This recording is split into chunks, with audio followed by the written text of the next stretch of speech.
pode vir se dirigindo aqui, seja bem-vinda. Participou de mais de 60 projetos para governos e organizações como o BID, ONU, WWF. Foi secretária adjunta de turismo de Maceió, coisa boa. E especialista no ProDetour Nacional Pernambuco, premiado aí pelo IFAM e Ministério do Turismo. Então, seja muito bem-vinda. Prazer ter você aqui no nosso congresso. Vamos chamar também aqui o nosso parceiro de sempre, o Rodrigo, né? Rodrigo Ramos, turismólogo e Master em Gestão de Destinos Turísticos Sustentáveis. Carreira de mais de 25 anos em diversos segmentos do turismo, o que lhe possibilitou aí construir uma visão global deste mercado. Foi um dos gestores do programa Aventura Segura, coordenador do turismo do estado de São Paulo e atualmente responde pela gestão de parcerias e projetos da Brastoa. Então, Rodrigo, obrigada mais uma vez, seja bem-vindo. E o nosso amigo agora, o Télcio Barbosa, Télcio Pietro Barbosa, analista técnico do Sebrae Mato Grosso do Sul, pantaneiro, bonitense, especialista em gestão de empresas pela Universidade Federal de Lavras, turismólogo pelo Instituto de Ensino Superior e administrador pela Universidade Federal do Mato Grosso do Sul. Atua aí há mais de 12 anos no Sebrae Mato Grosso do Sul e desde 2022 é responsável pela gestão do Polo Sebrae Ecoturismo. Olha só gente boa, hein? Só gente boa na tarde de hoje, hein? Ó, tá de peso esse auditório aqui. Amigos, o painel é de vocês, tá? A gente tem um tempo aqui cronometrado, então vou deixar vocês conduzirem à vontade. Eu vou ficar aqui, qualquer apoio, estamos aqui juntos. Obrigada. Obrigada, Poli. Boa tarde a todas e todos. É um prazer estar com vocês aqui hoje. Principalmente nesse momento, né, de comemoração de 20 anos da Beta. Parabéns à Beta. É uma instituição de muito orgulho, né, para o turismo brasileiro e certamente uma das entidades com um dos impactos mais importantes nas políticas públicas de turismo do Brasil, né, e é sobre isso que a gente vai conversar hoje, né, então, de que forma essas entidades, e aí muito mais, né, do que a gente falar de entidade em si, a sua estrutura, mas o papel das ideias, como ideias, conceitos, conhecimentos, na verdade, que são gerados de diversas formas por diversos atores do turismo, acabam impactando políticas públicas de turismo em nível federal. Essa discussão, pessoal, ela tem muita relação um pouco com a minha tese aí de doutorado, mas muito com a minha experiência profissional, né, trabalhando em consultoria em territórios turísticos, e a gente tem uma abordagem que ela é muito importante, precisa ser mais trabalhada nesse setor. Quando a gente fala de política pública e de desenvolvimento de pesquisa, de como o setor, o trade, as associações, a comunidade pode apoiar essa construção, a gente, às vezes, tem uma abordagem de ideia e de conhecimento que ainda ela vem muito do campo da administração, do campo do marketing. E aí, quando a gente usa uma abordagem um pouco mais da sociologia, da ciência política, a gente começa a ter um olhar mais abrangente. Obviamente que eu não vou trazer um conhecimento, assim, essa discussão muito teórica aqui na nossa conversa, mas para dizer para vocês que é uma outra forma de olhar que eu estou trazendo, entendendo muito mais esse papel das ideias e de como é que o regime, por exemplo, político do Brasil, o regime econômico que o Brasil tem, ele vai influenciar a construção dessas ideias também, né? A gente acha que isso está muito solto, que cada instituição está ali fazendo o seu trabalho de modo autônomo, sem nenhuma influência desses aspectos, mas essa não é bem a verdade, né? Há uma relação, há desafios e limitações, né? Mas também oportunidades por conta dessa situação. Vamos lá, vamos ver se eu consegui... Eu não sei para onde que eu aponto. Bom, mas tudo bom. Vamos lá. Então, né, acho que o grande cerne da nossa discussão quais são, né, qual é a origem das ideias, no final das contas, nas políticas públicas de turismo no Brasil, dos conhecimentos, né? Então, de onde que veio? Por que a gente fala de sustentabilidade? Por que a gente fala de turismo seguro? Né? Por que a gente fala, de repente, de proteção de mangues? Né? De onde que vem o conhecimento que demonstra para a gente que determinados programas, por exemplo, de qualificação ou de desenvolvimento de territórios, eles vão ter mais sucesso do que outros, né? Da onde que surge tudo isso, né? É aleatório, é o gestor político sentado lá na cadeira dele, que com a formação técnica em turismo ou formações que ele teve no passado, é só isso que ajuda ele a tomar decisão, né? Será que é assim que funciona? A gente sabe que não, né? E a forma de pensar, né, e da onde vêm esses conceitos, como eles são construídos, vai ter um impacto muito significativo, né, da onde isso vem, tá? Passou? Ok. Então, a gente tem um distanciamento, né, bastante teórico nesse campo, tá, pessoal? Então, assim, o processo de construção política, ele é muito mais um espaço de representações simbólicas, né, de forma de entendimento do mundo. Uma comunidade tradicional, ela vai entender, de repente, o processo de desenvolvimento turístico, vamos supor que ela seja uma comunidade muito frágil, né, barqueiros, que são pescadores e trabalham com o turismo, monitores ambientais que têm outros empregos, né, para complementar a sua renda, que não trabalham só com isso. O conhecimento que eles vão ter, por exemplo, né, sobre o que é impacto positivo do turismo, que práticas são mais sustentáveis, é um conhecimento diferente, por exemplo, de um operador, né, o dono de um hotel, de uma pousada, que já está há muitos anos trabalhando nesse mercado. Né, que é bastante diferente, por exemplo, do IBGE, né, que tem muitos estatísticos, economistas, sociólogos que trabalham com indicadores para ajudar aí as diversas políticas de desenvolvimento territoriais do Brasil. Né? Então, são formas de conhecimento muito diferentes, de construir e de entendimento do mundo diferentes, que precisam ser mais incorporadas nas políticas públicas. Né? Então, a gente tem uma disputa, digamos assim, de interpretações, de formas de ver o mundo diferente, e alinhar isso, certamente, é um desafio. Eu tenho uma abordagem, né, nesse campo, que é o que a gente chama de regime de conhecimento. Então, vamos dizer assim, é como se todas as entidades que fazem parte do trade turístico, a Beta, né, temos aqui a representação, né, da Brastoa, eu ia falar a BH, olha, da Brastoa. Temos SEBRAE, Sistema S, né, um sistema paraestatal. A gente tem várias organizações aqui representando, temos as comunidades tradicionais, enfim. Existe um regime, então, né, que ajuda a criar toda uma base de geração de dados, de geração de informação. Essas entidades fazem pesquisas com seus associados, traduzem os seus saberes, né, ali do seu dia a dia de cotidiano, do que aprendeu, atendendo o turista no turismo de base comunitária, por exemplo, né? O que ele aprende, ele vai traduzir isso no que ele acha que é uma boa prática. Então, a gente tem condições para que esse conhecimento ele floresça. Tá? E essas condições, como eu falei para vocês no começo, elas têm muita relação com o quê? O regime político de um país e o regime econômico.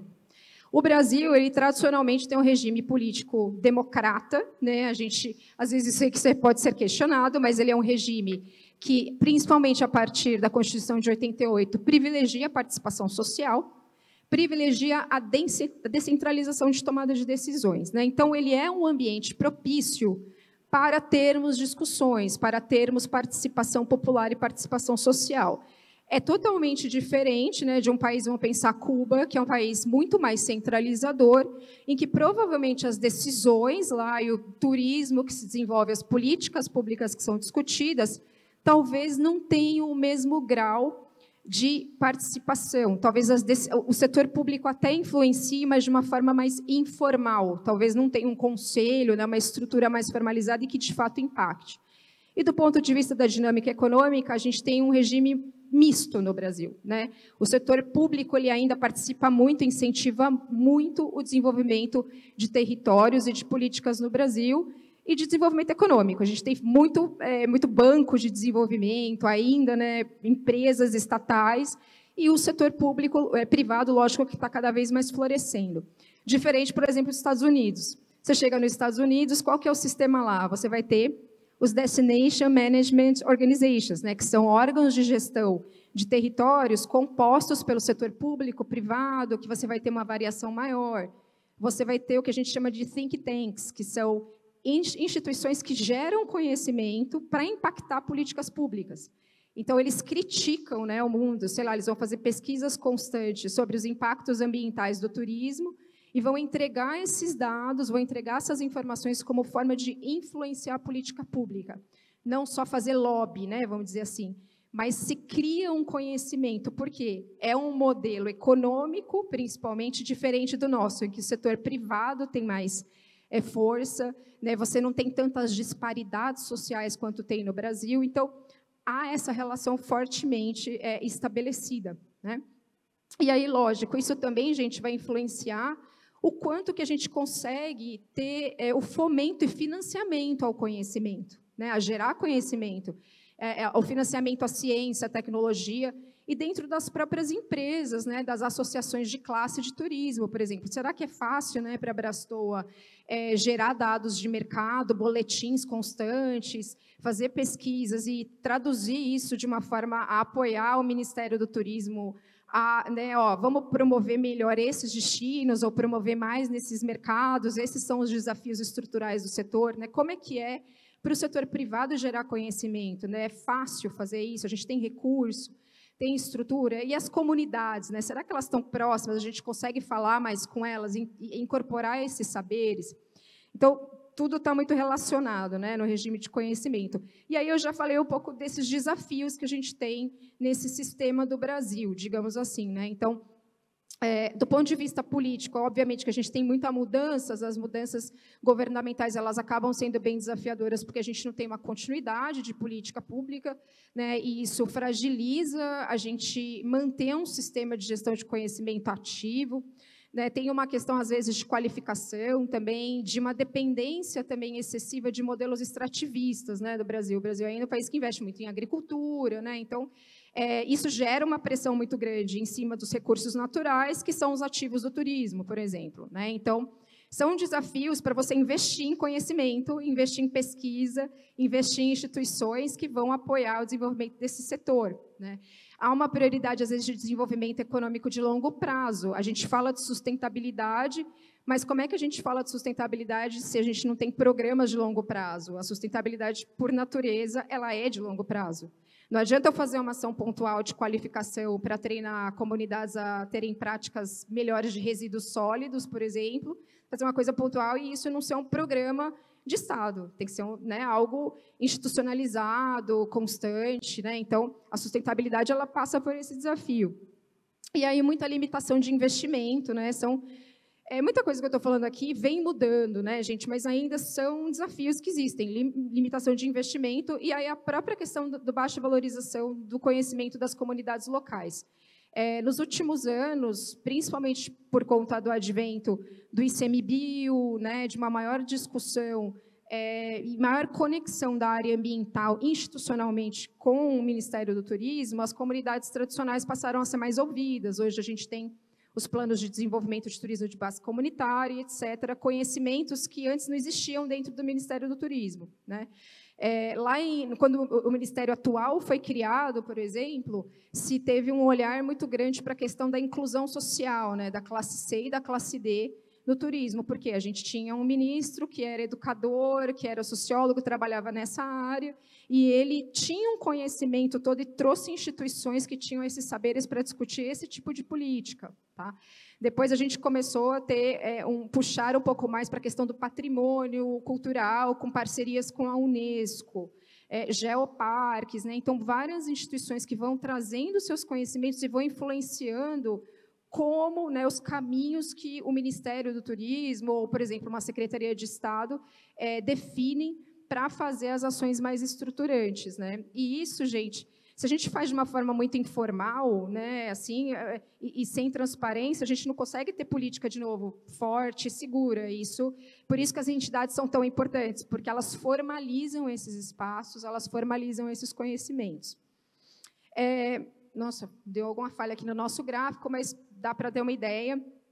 No Brasil, quando a gente olha para o regime de conhecimento, né, vamos pensar assim, quais são os grandes atores ou núcleos, instituições que geram conhecimento e apoiam políticas públicas, é muito interessante que a gente tenha um percentual grande de instituições que vão apoiar essas discussões em nível internacional. Né? Então, a ONU Turismo, o Programa de Meio Ambiente da ONU, ONU Habitat, a WTTC, várias instituições internacionais, elas têm um impacto enorme nas políticas públicas federais de turismo do Brasil. Né? O que elas geram de conceito, de conhecimento, cai no nosso colo, eles fazem parcerias e trazem isso para o dia a dia de políticas. Tá? Então, é cerca aí de 20%, se vocês... Aí já faz parte da minha pesquisa de analisar mesmo, né, o que foi gerado de política ao longo do tempo, qual é o nível de participação. Tá? A gente tem também, lógico, a própria gestão pública, e aí tem a ver com o que eu falei para vocês de regime econômico, né, do Brasil. O setor público ele gera muito conhecimento. A gente tem o IBGE, a gente tem o IPEA, né? Nós temos as áreas que trabalham com gestão de patrimônio histórico, o IFAM, né? Então, assim, muitos órgãos de Estado mesmo, de governo, que geram conhecimento e eles mesmos vão impactar as políticas de turismo. Tá? Então, essa também é uma composição muito forte. E aí a gente vai ter o setor privado, né? Aí com uma participação importante. E aí, na verdade, esse setor privado eu precisaria incluir as paraestatais, né, que é o Sistema S, aí não chega a ser o setor privado, né, paraestatal a visão. E o setor privado, que tem um papel fundamental também, né, 20%, e aí aqui a gente vai ter os casos vão explicar melhor, mas né, o quanto que a Beta teve, por exemplo, um papel fundamental em posicionar as políticas de turismo seguro, né, o programa de turismo seguro e responsável, que até hoje é vigente no Ministério do Turismo, veio uma discussão do setor privado, né, não foi dentro lá do gabinete. A gente tem os programas também da proteção à infância, né, que vieram com o apoio de algumas instituições privadas, mais do setor público, mas para a gente ver, né, o quanto que isso tem impacto. As ONGs também, né, organizações da sociedade civil, trabalhando muito a questão do meio ambiente, né, da valorização, os programas mais recentes de parcerias, né, para fazer a visitação em unidades de conservação, isso vem crescendo bastante no Brasil também. Mas ainda um papel reduzido de comunidades locais. Óbvio que é muito desafiador quando você é um órgão federal ou um órgão estadual, né, e você conseguir ouvir a quantidade de municípios com a dimensão territorial que a gente tem no Brasil. Mas existem mecanismos que poderiam aproximar mais esses diálogos que hoje a gente não usa. Tá? Então, essa é um pouco da nossa realidade. E aí, gente, eu trouxe assim, né, um caso, só para vocês entenderem na prática como é que um regime de conhecimento ele pode ajudar e ser fundamental a solucionar problemas. Esse é um caso hipotético, mas eu quero que vocês pensem um pouco na situação do Brasil, na situação dos estados que vocês vivem e dos próprios municípios, para ver se não aconteceu algo parecido, né, e se a forma como foram endereçados esses desafios, se eles não ressoam em vocês de alguma maneira, tá? Então, vamos supor que a gente tem um destino que é o Costa Serena. Tá? Esse destino ele passou por uma destruição aí de seus vários destinos turísticos por catástrofes ambientais. Tá? E qual que é a característica desse território? É um destino insular totalmente dependente do turismo. 40% da economia dele depende da atividade turística. Tá?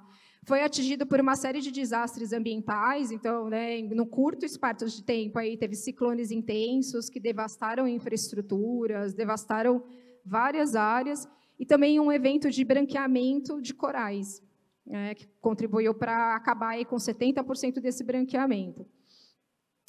Outra coisa importante, né, que obviamente que devastou muito mais as regiões costeiras do que regiões mais internas. E degradaram atrativos, geraram problema na economia, a economia parou, né, gerou problema social, a falta de acesso da comunidade à água, turistas ficaram isolados, enfim. Então, é um destino que passou por crises aí naturais fortíssimas, né, e aí esse destino ficou com um desafio grande aí, né, como é que a gente vai resolver isso? E o que eles fizeram? Eles pensaram assim, bom, que ações a gente pode tomar para sanar esses desafios. Então, olhando para o desafio da destruição de infraestrutura e acessibilidade limitada, o que eles fizeram? Eles reuniram engenheiros, né, reuniram urbanistas, ambientalistas, representantes do próprio setor privado para pensar uma regeneração dessa infraestrutura. A infraestrutura foi destruída, a gente precisa criar infraestrutura nova, melhorar, ser infraestrutura mais verde, mais resiliente a fenômenos similares, a alagamento, a erosão, a ventos fortes, etc.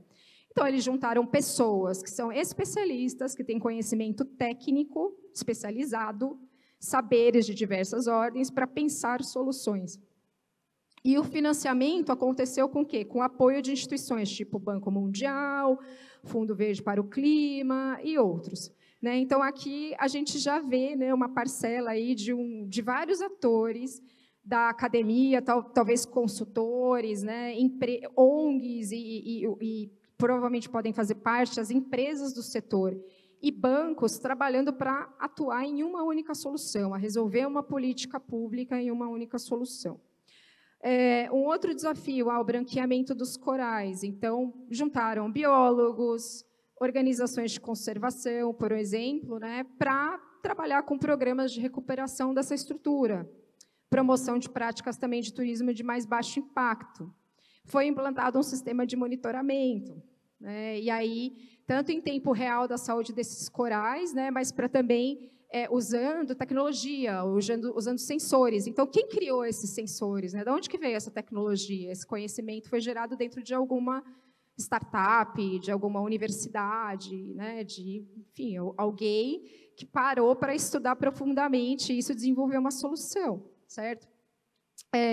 E também que o próprio governo aí vai criar áreas de proteção, e essas áreas de proteção provavelmente são criadas com apoio de organismos do meio ambiente. A outra questão, o desemprego, né, vulnerabilidades econômicas, foi desenvolvendo um programa de capacitação emergencial em parceria com universidades e ONGs, focando aí para transformar o turismo convencional em ecoturismo, né, e um turismo mais comunitário. Né? Também trabalhando, por exemplo, o agroturismo em áreas mais afastadas, né, para tirar o desenvolvimento centralizado na região de costas. Também trazendo, provavelmente, pessoas que entendem mais desse assunto para esse desenvolvimento. A questão também, né, aí a falta de dados, né, para o planejamento. Então, um centro de monitoramento com indicadores, com sistemas meteorológicos que fazem esses monitoramentos, né, equipamentos instalados para fazer essa revitalização, informando o operador, né, e gestor para tomar decisão. E, por fim, a redefinição da imagem, né? Um destino que passa por toda uma situação dessa, ele precisa se recuperar e mostrar uma outra forma de posicionamento para que as pessoas se sintam seguras de visitar esse território, para saber que esse território está cuidando, né, de fato, da sua população, dos seus recursos naturais. E aí lança uma campanha, né, internacional de posicionamento como destino resiliente, e acaba, né, se colocando no mercado com esse diferencial, provavelmente com apoio de profissionais que entendem de comunicação, que fazem promoção de destinos e etc. Então, o que a gente quer dizer com isso, né, pessoal? Um regime de conhecimento, ele, no final das contas, ele tem um papel fundamental, porque são saberes diferentes. Saberes técnicos, científicos, saberes comunitários, né, saberes embasados mesmo em dados e pesquisas profundas, mas também embasados no dia a dia, porque às vezes não adianta nada eu trazer uma super solução tecnológica que numa comunidade não vai funcionar, porque eles não têm a tecnologia, não é uma forma de se comunicar, por exemplo. Né? Então, essas diversas perspectivas, elas são obviamente fundamentais, né, dentro da perspectiva da gente trabalhar a sustentabilidade, da gente trabalhar planejamento mais integrado, da gente trabalhar melhores políticas públicas, né, para atender aí questões importantes que a gente tem no Brasil. Não sei porque ficou preto aqui minha apresentação, mas eu vou resumir, né, em algumas palavras. A gente tem, então, alguns gaps, pessoal, para trabalhar essa questão dos regimes de conhecimento e fortalecer. Né? Então, temos uma questão, sim, aí de financiamento, né, como eu comentei. Então, a gente precisa aproximar mais e financiar mais pesquisas, e financiar o próprio conhecimento comunitário, por exemplo. Né? Então, ajudar, de repente, a estarem, né, aqui a gente olha, eu até vi que ontem, numa das fotos que eu vi, acho que tem uma comunidade tradicional, um povo originário aqui, né, uma comunidade indígena que está participando, não tem? Do evento, eu vi algumas fotos, mas a gente precisa aproximar mais essas conversas para discutir políticas públicas. A gente precisa trazer, sim, mais perto o setor privado de gerar dados sobre sustentabilidade de forma integrada e não só de impacto econômico, né, de impacto social, de impacto ambiental. A gente precisa também fortalecer mais a relação entre alguns órgãos públicos mesmo, né, porque tem muito conhecimento sendo gerado dentro do ICMBio, de IBGE, IPEA, IFAM, FUNAI, etc. E há um descolamento, às vezes, dessas informações, né, de como é que isso está sendo de acesso à própria comunidade, mas também internamente nessas instituições. Né. E aí, é claro, gente, a partir, vamos falar assim, de todos esses aspectos, a gente conseguiria contribuir aí de fato para algo mais resiliente, né, e forte, atendendo essa transição que a gente precisa fazer frente à crise climática, né, no Brasil, como o setor pode contribuir mais, né, a fortalecer observatórios, a fortalecer a tomada de decisão no setor. Então, de forma muito geral, é só um aquecimento para a gente trazer casos aqui muito práticos para vocês, de iniciativas incríveis que estão sendo feitas. Então, apesar dos desafios, o Brasil tem resultados interessantíssimos sendo desenvolvidos, né? E eu acho que é essa a inspiração que a gente quer trazer. Né, de novo, reforçando, acho que o papel da Beta, né, ao longo desses 20 anos, se tem uma política pública muito bem estruturada e que até projetou o Brasil internacionalmente, foi originário dessa instituição e da sabedoria que essa instituição trouxe para a construção de políticas públicas. Né? Então, é muito bom a gente poder ver esse esforço coletivo sendo desenvolvido. Eu queria agradecer e vou passar a palavra, né, para o meu colega aqui para falar do caso do polo de ecoturismo, que eu acho que ele vai deixar bem evidente, né, esse florescer que a gente tem de um programa mais amplo, né, e de discussão tão interessante. Então, eu quero passar a palavra para você. Por favor, fique à vontade. Ok, Luciana, obrigado. Boa tarde, pessoal. Obrigado aí pela presença. Se puder colocar a apresentação do Polo Sebrae de Ecoturismo aí.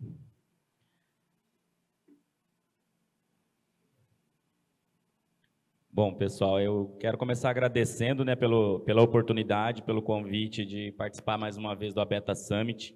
É o meu terceiro Abeta Summit e desde o princípio eu participo representando então essa estratégia de atuação do Sebrae, né, que é a estratégia de atuação com o Polo Sebrae de Ecoturismo.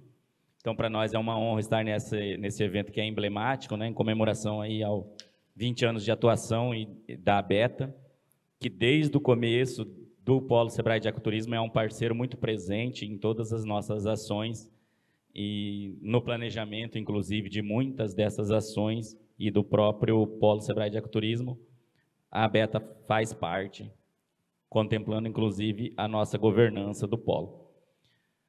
Bom, os objetivos, né, do Polo Sebrae de Ecoturismo enquanto uma estratégia de atuação é justamente gerar e disseminar conhecimentos relativos a esse segmento do turismo para aqueles interessados, né, sejam eles os empresários ou empreendedores do segmento, sejam eles gestores públicos ou demais entusiastas. Mas o principal público-alvo é o empresário e o empreendedor, porque nós somos o Sebrae, né, Serviço de Apoio à Micro e Pequena Empresa, então nosso foco tende a ser sempre o pequeno negócio, e também o gestor público, porque o Sebrae tem uma atuação muito forte no que a gente chama lá internamente de ambiente de negócios, né, como a gente pode atuar para que o ambiente de negócios para os pequenos negócios seja melhor, menos burocrático, mais ágil e que facilite, vamos dizer assim, a vida do empresário do pequeno negócio, que é aquele que bate escanteio e cabeceia para o gol normalmente dentro de suas empresas, né? Então, o Polo vem como uma estratégia de atuar na facilitação desse ambiente de negócio justamente para esse tipo de negócio, que é o de ecoturismo. Então, como a gente faz, né? Nós temos uma governança compartilhada e começa por aí essa questão de envolver mais pessoas e mais características do Brasil como um todo. Então, nós somos compostos na nossa governança compartilhada de 11 Sebraes estaduais, além de parceiros externos, como eu falei, a Beta, a Brastota lá também, como nosso parceiro externo, a ATTA, nós temos a Anceditour e outros, a academia, muito presente na nossa governança, para que assim a gente consiga, ao definir as estratégias de atuação, ouvir o que as pessoas ou essas instituições sentem de desafios, né? Então, isso é muito importante para nós. Nós já fizemos aí várias participações em eventos como esse, para disseminar essa estratégia de atuação do Polo, a gente já fez estudos também que a gente acredita muito que impactam no sentido do que estamos tratando aqui, né? Como que uma instituição pode interferir, influenciar, facilitar, provocar a gestão, né? Ou políticas públicas voltadas para o turismo, para o ecoturismo. Então, nós fizemos lá no começo do Polo um estudo de cenários futuros. O professor Ilimar, que esteve conosco aqui e fez uma palestra primorosa, esteve conosco nesse estudo, ele e mais de 60 outros profissionais de áreas diversas, onde nós traçamos aí possibilidades, né, de cenários futuros para esse segmento do turismo, num horizonte de 2035. Então, quem não conhece ainda, eu convido a conhecer, porque pode ajudar a você fazer planejamento de para onde ou qual daqueles cenários você imagina que o seu território pode alcançar ou está no caminho de alcançar e até transformar esse caminho, enfim. Conheço um estudo dos cenários futuros, foi muito bacana.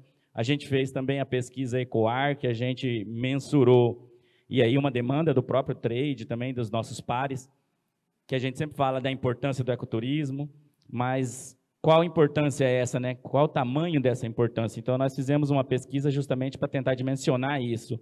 Quanto das empresas que atuam com turismo, quão importante é o ecoturismo especificamente nesse contexto. E a gente entregou esse trabalho também de pesquisa, está disponível para todo mundo que quiser acessar.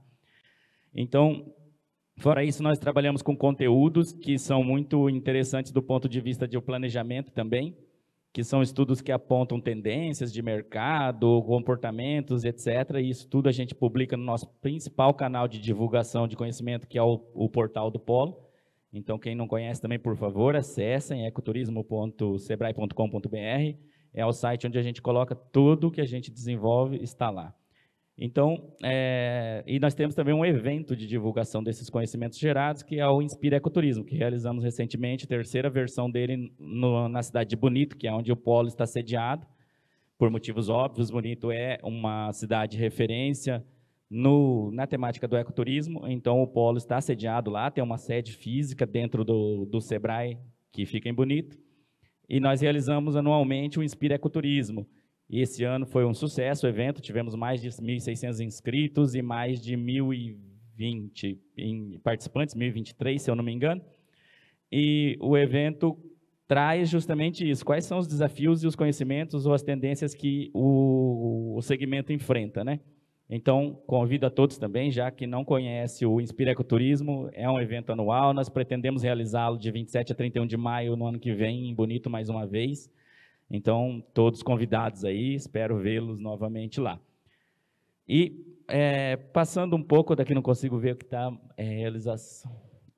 O Inspira, e o espaço interativo do Polo, né? Nós criamos nesse espaço físico do Sebrae, que já é diferente, quem conhece Bonito sabe que o prédio de Bonito do Sebrae é um prédio que tem uma arquitetura toda particular, diferente, e nós criamos lá um ambiente onde o visitante pode interagir com a temática do ecoturismo através de tecnologias que nós instalamos lá. Isso tudo foi feito nos 2 primeiros anos de implantação do Polo. É importante dizer que nós estamos agora no 3º ano dessa implantação do Polo. Então, ele é uma iniciativa que é relativamente nova, se a gente pensar, né? Então, ela está ganhando corpo, ela está ampliando rede, ela está aprendendo também com esses pares todos que eu mencionei. E não foi mais... Opa! Além disso, tem mais realizações que o Polo traz, que eu acho importante frisar, e que podem impactar isso que a Luciana traz, né? Como que a gente pode, enquanto uma instituição privada, né, que faz gestão de recursos públicos, né, impactar nessas políticas públicas. A gente tem um Big Data do ecoturismo, que a gente desenvolveu e desenvolve, né, tentando ampliar e melhorar a qualidade dos dados lá. Essa questão da gestão de dados é uma coisa que nos preocupa e que deve preocupar muito o pequeno negócio. Quem não está preocupado com isso está errado e atrasado. Então, como que você faz uso de dados para melhorar a gestão do seu negócio e resultados? A pesquisa Ecoar eu já falei. Nós criamos, com base numa missão técnica que nós fizemos para conhecer em loco como é desenvolvido o ecoturismo de base comunitária na região amazônica, e a partir disso nós contratamos uma empresa que nos ajudou a estabelecer um manual de atuação, tanto para nós do sistema Sebrae, né, que temos Sebrae em todas as unidades da federação, então provavelmente somos a instituição com mais capilaridade no Brasil. Então nós criamos um manual que nos dá uma direção de como atuar com o ecoturismo, o que é importante considerar para trabalhar com ecoturismo de base comunitária. Esse manual está disponível, nós lançamos no Inspira Ecoturismo esse ano, e é bem bacana. Quem quiser trabalhar com isso, por favor, dê uma olhada nesse material, considere esse material no planejamento. Quem é gestor público também está convidado para conhecer e que tenha no seu território comunidades que podem ter interesse em desenvolver esse tipo de turismo. A partir de uma missão técnica internacional que nós fizemos na Nova Zelândia, nós geramos também uma série de vídeos que traz alguns conhecimentos divididos por áreas, que eu vou mostrar mais à frente, não o vídeo todo, porque é longo, mas é bacana porque assim, a gente faz um investimento relativamente considerável com a intenção de que diversos atores que fazem parte ou podem influenciar na cadeia de turismo, e no nosso caso, mais particularmente no ecoturismo, possam adquirir conhecimentos, voltar para os seus territórios e multiplicar isso. E o Sebrae é um dos grandes agentes multiplicadores de conhecimento que a gente tem, por conta não só da capilaridade que eu já falei, mas particularmente eu acredito que tem muita competência instalada no Sebrae, pelo jeito que o Sebrae faz para captar seus recursos, inclusive os chamados recursos humanos.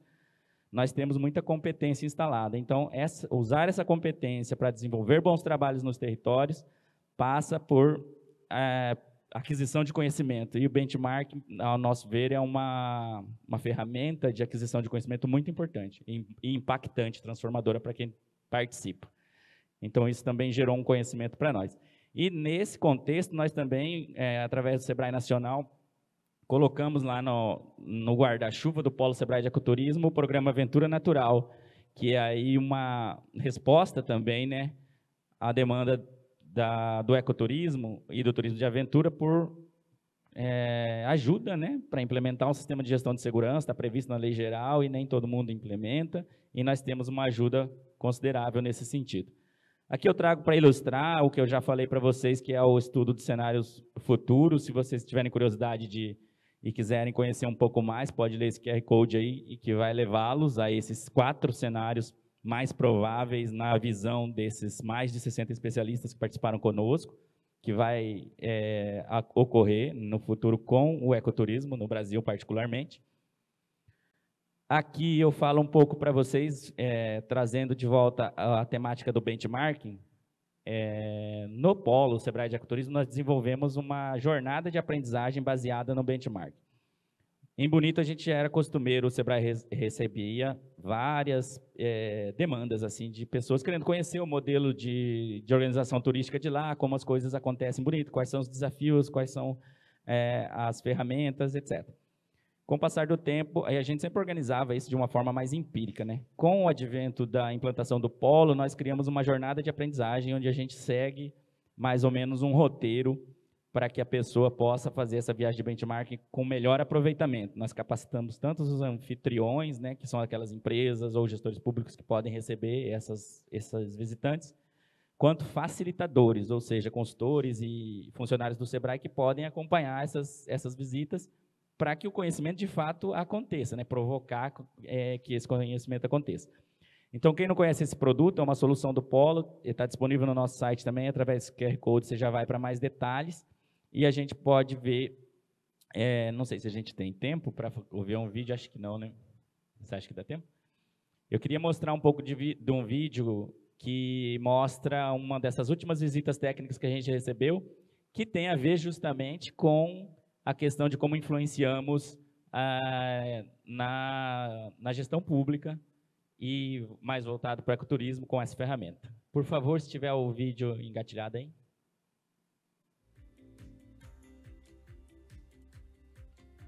O produto Benchmark no Polo é uma solução que o Polo oferece para cumprir uma de suas missões, que é justamente a disseminação do conhecimento em ecoturismo. Além do grupo experimentar os produtos ecoturísticos da região, eles terão a oportunidade de conversar com gestores públicos ou gestores das empresas sobre como é a prática e a organização turística do Destino Bonito Serra da Bodoquena.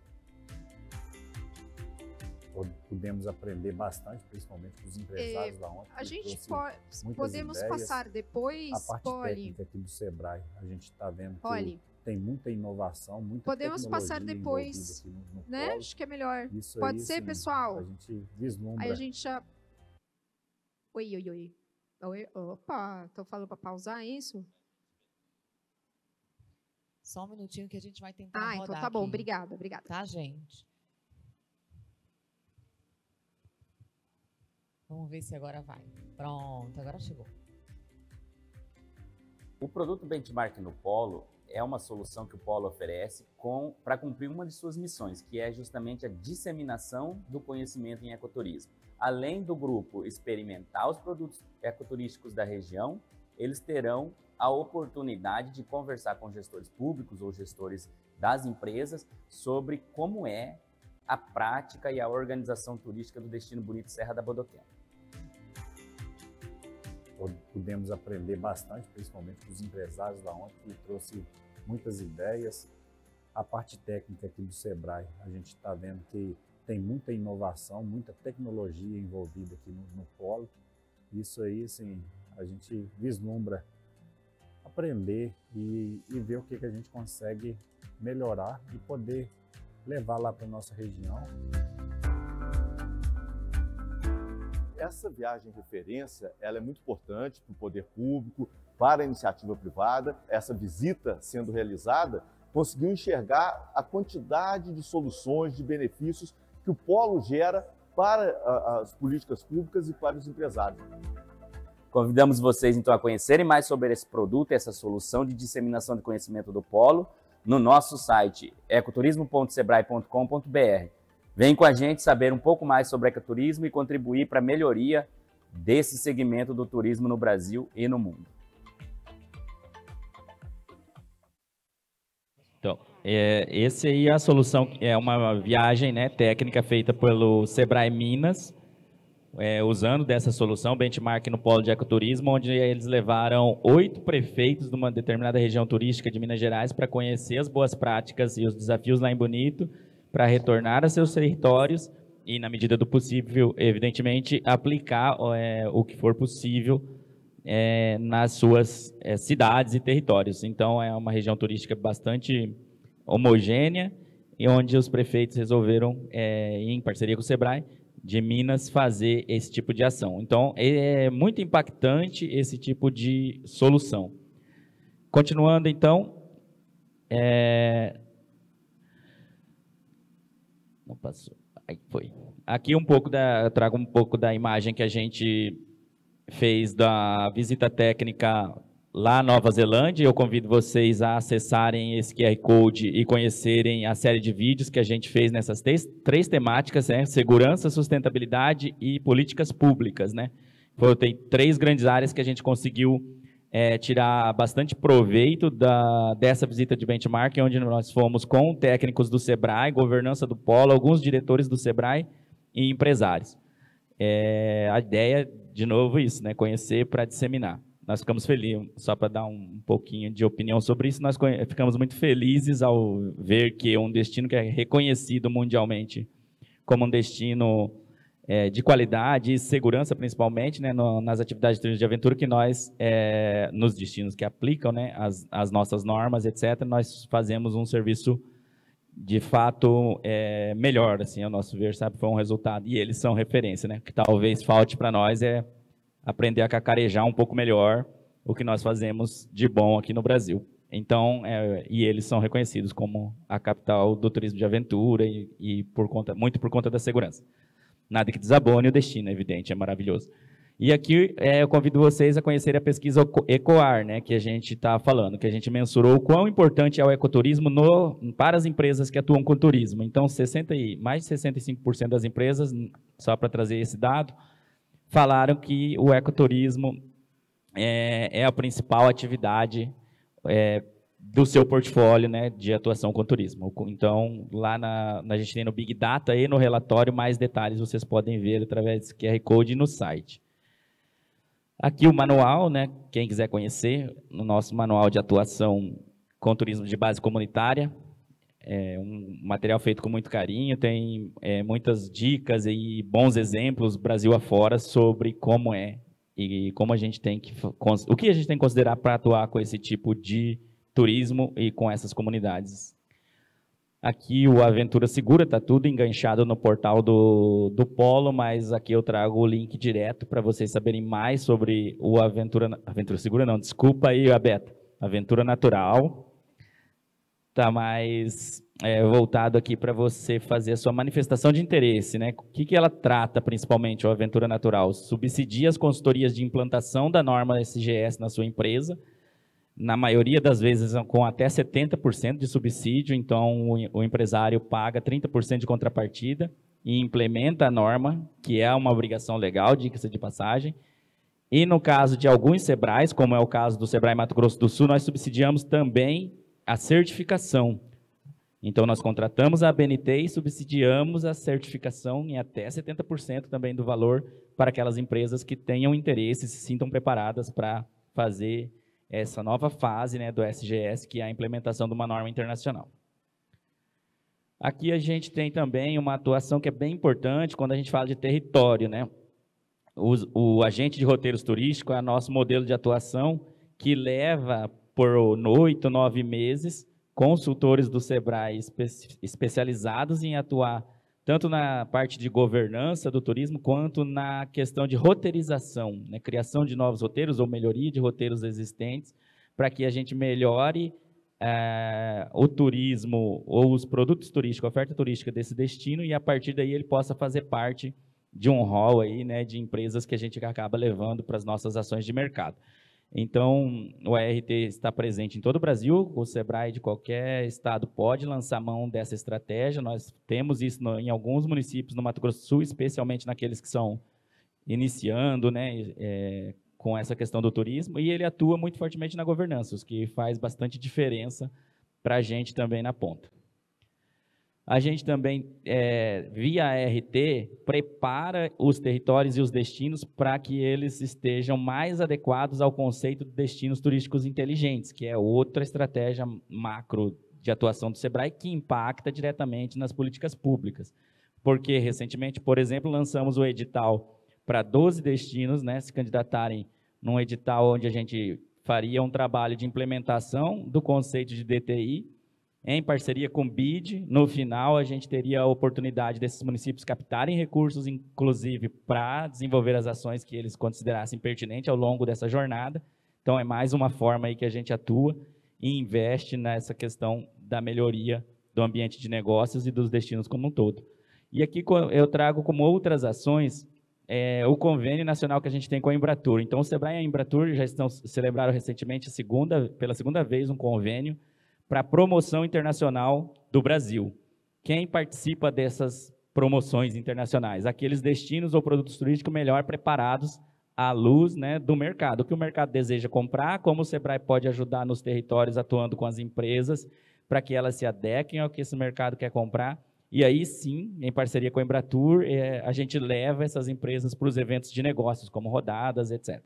Então, isso é muito importante para nós, uma parceria muito forte com a Embratur, e isso vem acontecendo já há 3 ou 4 anos. A gente vai, então, agora para um novo convênio que tem mais ações, Vitrine Brasil, lá, que é promover o Brasil fora nas principais feiras e eventos do mundo. A participação em eventos que a gente já falou, né, em parceria com entidades do setor. Então, por exemplo, no Mato Grosso do Sul, o SEBRAE vai em todos os eventos que o nosso parceiro Funditur, que é a Fundação de Turismo Mato Grosso do Sul, considera importante para divulgar o destino, ou quase todos. Como que nós vamos? Nós levamos o empresário preparado para isso. Então, o parceiro adquire o espaço no evento e nós levamos os negócios, os pequenos negócios de turismo para participar lá, além de outras ações, às vezes promocionais, como são as oficinas de gastronomia, que eventualmente acontecem. Então, aqui a gente está falando também de sustentabilidade, e lá no Mato Grosso do Sul, recentemente, essa semana, na realidade, nós lançamos um programa de apoio à certificação em sustentabilidade para empresas de turismo. É uma certificação internacional também, feita pelo Instituto DEL.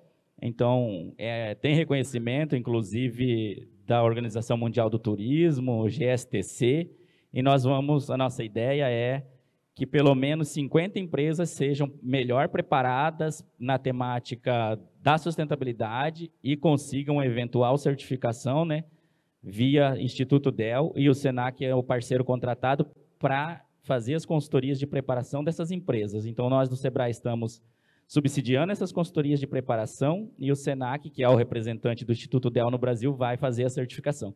Então, essa é a nossa ideia de reforçar essa questão da sustentabilidade lá no Estado e principalmente colocar as empresas, né, numa situação de mensuração de o quão sustentável elas realmente são, e não seremos nós que vamos dizer isso, nem eles mesmos, serão um organismo de terceira parte. Então, é importante para nós, principalmente porque nós temos lá no Estado 2 grandes eventos internacionais importantes ano que vem, né, que é o da ITTA Elevate, né, a Adventure Elevate, e a Feira Internacional Destinos Inteligentes. Então, nós queremos estar com as empresas pelo menos sabendo melhor assim o quão próximos da sustentabilidade elas estão, né? Se bem que sustentabilidade não é um ponto de chegada, né? É uma busca constante. Então, isso também é uma ação que a gente acredita que impacta muito políticas públicas, no nosso estado particularmente, porque ele tem um pacto mundial de ser carbono neutro até 2030, e é um desafio gigante para o estado, então nós estamos juntos com eles nesse desafio, uma vez que somos muito parceiros.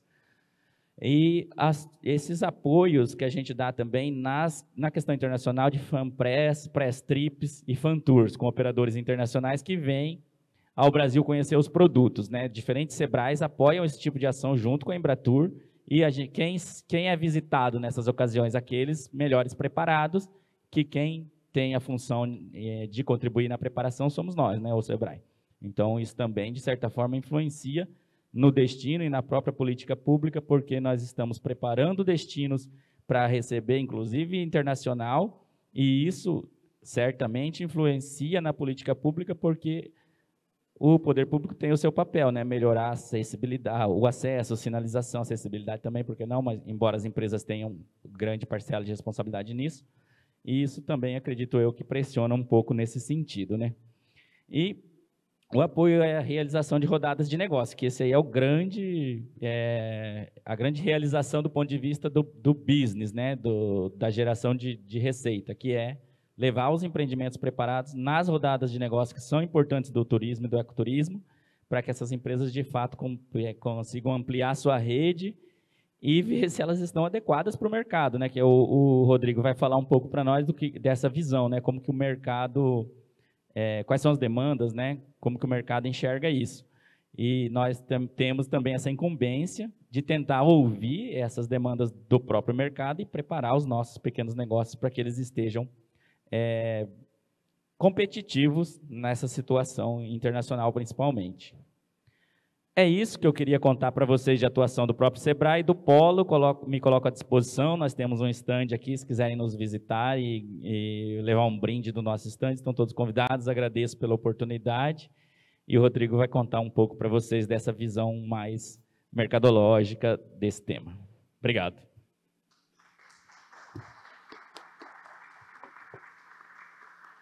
Bom, pessoal, boa tarde.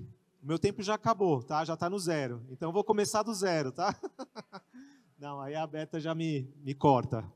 Já somos de casa, então podem me cortar. E agradecer ao Télcio aí de passar a bola. A Lussage, a gente já se conhece há algum tempo também, tanto pessoalmente quanto de trabalhos, né? Nos últimos anos que desenvolvemos em conjunto. Eu sou aí também um dos pré-históricos da Beta, então acho que eu tenho um pouco para falar aqui e que eu acho que contribui com esse olhar, né? Eu falo pré-histórico, ontem não era para usar o pré-histórico, né? Mas eu vou usar o pré-histórico. Desde os primórdios da Beta, e como profissional tive a oportunidade de passar aí, né? Eu falo que a Beta foi minha escola, porque eu já caí de paraquedas no Aventura Segura, literalmente, né? E assumindo parte da gestão aí compartilhada do programa lá em 2008 com o Gustavo Timo. Então, eu vou falar que é uma escola porque eu tive um professor, tive vários colegas de classe, e a gente tem hoje um programa, como a Lu falou, que ainda é referência em políticas públicas de turismo, ponto. Não é de ecoturismo, não é turismo de aventura, é de turismo. É difícil a gente encontrar um programa que hoje é replicado por uma instituição tão importante como o Sebrae, no Brasil todo, que é referência internacional, porque foi com base na Aventura Segura que as nossas normas hoje são referência internacional. Então, eu falo que eu vim da melhor escola, né? É por isso que eu não desgrudo da Beta há mais de 15 anos que a gente está junto. O meu caminho foi para outros, né? Eu percorri outros caminhos, mas sempre aí considerado e sempre importante estar junto da Beta nesses 20 anos também aqui. Bom, e pegando o gancho do Télcio, né, como o meu tempo já está aí, então vou ser mais provocativo. Acho que a ideia também que o Summit tem, desde a sua primeira edição, é de provocar aqui a gente, para que a gente volte para o nosso território, da onde a gente está mesmo, cada um está aqui no seu município, no seu bairro, na sua operação, e a gente tem que voltar para o nosso território provocando coisas no nosso território, né? Hoje eu venho como representante da Abrastoa, né? A Abrastoa é a Associação Brasileira das Operadoras de Turismo. Hoje a gente representa, há 35 anos, né? A Abrastoa representa um grupo das principais operadoras de turismo de lazer, do emissivo de turismo de lazer do país. né, tanto do internacional, emissivo internacional, quanto do emissivo doméstico, né? Então, ela construiu nesses 35 anos, né, é de se considerar, né, uma entidade com 35, uma entidade com 20 anos como a Beta, que construiu um conhecimento e que muitas vezes esse conhecimento fica para dentro da entidade, né? A gente tem eu estou há 1 ano e meio, né, à frente de gestão de projetos e parcerias da Abrastoa, e a gente tem um compromisso social, e quando eu falo social é com a sociedade, de transmitir o conhecimento que a gente gera dentro da entidade, né? Um pouco do que o Télcio falou, de como que uma entidade gera conhecimento, inteligência, e isso é aplicado na política pública, né? A Abrastoa tem se preocupado em gerar dados. É importante? É importante, porque ela reflete diretamente numa estratégia, num planejamento e no resultado que uma política pública vai ter no seu destino. Então, a gente tem a preocupação de cada vez mais gerar dados que possam ser facilmente utilizados em projetos, em iniciativas, em ações no território, no âmbito estadual, no âmbito nacional e até no âmbito internacional, como foi o caso da Beta, quando gerou um programa que hoje se tornou uma referência internacional também. Então, o que a gente procura, né? A Lu trouxe muito a questão desse modelo vamos dizer assim, de associativismo, que vai muito de acordo com o formato, né, que a gente vive, numa democracia que tem os seus formatos da atuação público e privada de acordo com o regime que a gente atua. Minha primeira provocação, e aqui eu acho que eu falo com gestores, sejam públicos, sejam privados. Vocês entendem que esse modelo que a gente trabalha nos nossos territórios, ele é, primeiro, sustentável? Vocês conseguem enxergar esse modelo a longo prazo? No sentido assim, aí eu vou trazer exemplos práticos. Conselhos municipais, conselhos estaduais, conselhos gestores. A voz das entidades é ouvida, internalizada e transformada em plano de ação dentro dessas entidades?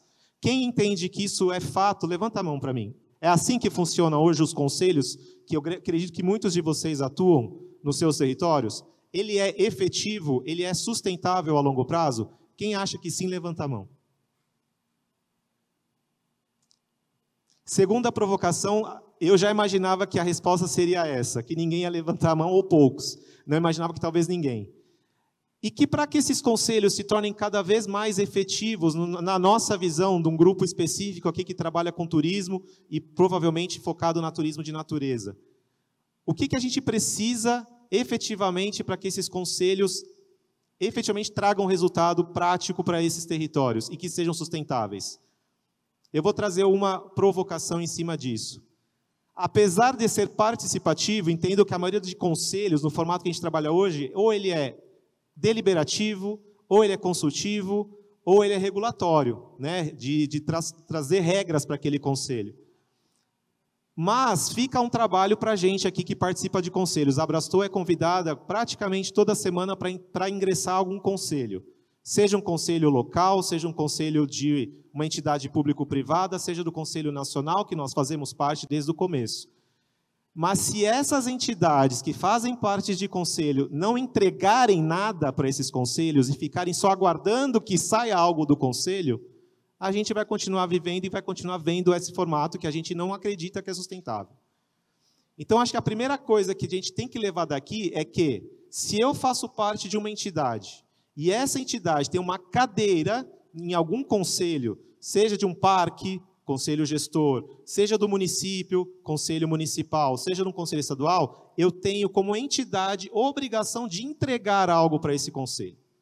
E o algo é gerando dados que possam ser utilizados para gerar política pública daquela região, daquele município, daquela unidade de conservação. Eu tenho que conectar essa ação ou esses dados com o que o mercado está olhando, porque a gente sente muita falta, e agora falando como entidade que é representativa de grande parte da operação emissiva do Brasil, a gente sente falta de que o olhar do território, antes de propor alguma política pública estruturante, de ordenamento, de estruturação de produto, que ela olhe e ouça o mercado. Porque é o mercado que vai apontar para vocês, enquanto gestores municipais, ou gestores públicos, ou gestores privados, aquilo que vocês vão ter sucesso na hora de estruturar um produto, na hora de promover um destino, ou na hora de comercializar um país, como o Telcio trouxe a questão da promoção internacional. Se esse olhar do mercado vier só ao final do processo, a gente está fadado a voltar para o ciclo inicial e falar, opa, temos que corrigir. Quem é de SGS aqui sabe que temos ali o nosso PDCA. Se a gente planeja, se a gente atua, se a gente não corrige no processo no meio, ele está fadado a sempre não ter um fim. A gente vai ficar sempre batendo na mesma tecla. A gente vai estar sempre voltando. Então, aquela provocação que eu trago, e aí eu vou para o final também da minha participação aqui, vamos nos provocar, enquanto gestores, que imagino que todos aqui são, ou público, ou privado, ou do terceiro setor, a que as informações que a gente gera dentro da nossa empresa, do nosso órgão público, dentro do nosso conselho, elas possam, de alguma forma, ser uma informação que vai ajudar a gerenciar todo o sistema do turismo, né? Seja no âmbito local, seja no âmbito territorial, estadual, seja no âmbito nacional. Se a gente não provocar isso, aonde a gente atua, dentro de uma entidade, dentro de uma associação, dentro de alguma organização civil organizada que a gente participe, a gente sempre vai ter esse resultado, quando eu fiz a pergunta aqui, se a atuação da onde eu participo localmente é sustentável. Né? E quando a gente fala de sustentabilidade, muita gente leva só para o lado ambiental, que é muito importante, porque é a base. Mas existe ali hoje, dentro de um processo de sustentabilidade, e que está se falando muito, eu acho que o falar continua no falar, que é um processo de ESG, que as empresas privadas aplicam, só que a gente no turismo esquece que o E é o ambiental, o S é o social, mas o G, se o G não funciona, que é a governança, não tem sustentabilidade ambiental, não tem sustentabilidade social. Então, nós somos parte da governança dos nossos destinos, dos nossos territórios, do que o turismo é hoje. Então, de novo, falando como mercado, o mercado tem que ser ouvido nesse momento com vocês, da governança. Né? Ter entidades que representam mesmo a questão do mercado. Quando vamos fazer um plano de ação, um plano de marketing, um plano de promoção de qualquer destino, se a gente, lá no início do processo, não ouvir mercado, e aí eu posso falar por experiência própria, de passar por um projeto que foi estruturante, de ter tido a oportunidade para passar pela gestão pública a nível estadual, e hoje está numa entidade que representa o mercado, que a gente vai estar fadado a que o nosso destino, novamente, não esteja num âmbito e num ambiente sustentável de negócios, de geração de renda, de participação social. A gente vai estar sempre procurando o que fazer, sem sempre olhar para dentro de nós e o que nós, enquanto entidades, empresas, podemos contribuir para isso. Então, eu queria só trazer mais, uma provocação do nosso papel, do papel de uma entidade nacional, do papel de um sistema S, como é o SEBRAE, que faz um papel muito importante de conectar esses atores, de levar para os atores. Nós participamos do conselho, como o Telcio disse, Abraçou é parte do conselho do Polo de Ecoturismo, hoje Abraçou é parte do conselho do Polo de Experiência, que está lá no SEBRAE do Espírito Santo, hoje Abraçou é do conselho da Embratur. Então, a gente sempre leva essa provocação. Se o mercado só for ouvido no momento de realizar um FANTUR, que muitas vezes é um investimento que a gente não vê retorno, porque o destino vai lá, junta seus parceiros, pega hospedagem, pega alimentação, pega transporte para levar um operador e depois não sabe o que fazer com isso. O operador vai embora e o que fica para o destino de aprendizado? Então, é colocar o mercado sempre não vou dizer no início do processo, mas sempre como um observador, como um ouvinte e como um apoiador no momento de construir uma política pública. Obrigado.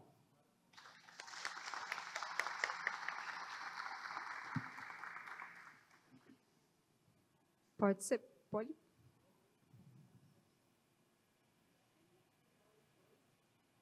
Então, tá bom. Bom, pessoal, queria agradecer, acho que a Poli vai vir aqui também, agradecer para vocês, mas acho que os dois casos, né, que foram colocados mostram muito, evidenciam, né, essa importância desse olhar integral e dos diversos conhecimentos que fazem parte da gente tomar decisões melhores. Pode parecer uma coisa simples, né, mas a gente vê a complexidade que existe entre todas as relações e o quanto é importante fomentar, o quanto é que é importante a gente entender os nossos papéis individuais, e quanto é que é importante a gente ter programas assim tão estruturantes, né, com esse olhar tão sistêmico, que é o foco, por exemplo, do polo de ecoturismo, né? Então, são avanços importantes que a gente tem tido nas políticas públicas do Brasil, por conta justamente do papel das entidades, de atores, pesquisadores, comunitários, etc. Então, fica esse recado, né? Acho que o Rodrigo terminou bem aqui, né? Fazendo essa provocação desse papel que a gente tem de gerar muito conhecimento, gerar informação e dar transparência a esses dados, né? Ajudar, de fato, a isso, a se consolidar como tomada de decisão. É o maior desafio, né? O Ministério do Turismo sozinho nunca vai conseguir fazer isso, nenhuma prefeitura sozinha vai conseguir fazer isso. Então, é muito bom a gente estar nesse espaço. Parabéns, a Beta, pelos 20 anos, né? Que mais 20 venham aí pela frente. Obrigada, Polis, já está aí conseguindo usar a sua tecnologia microfônica aí? Gente, não. Pois é, né? A gente então, tá vai, bom. Né? Bom, queria agradecer vocês. Eu sei que a gente precisa de mais tempo para estar sempre discutindo e avançando sobre essas temáticas, mas, Rodrigo, obrigada. Obrigada, Lu, obrigada, Telson.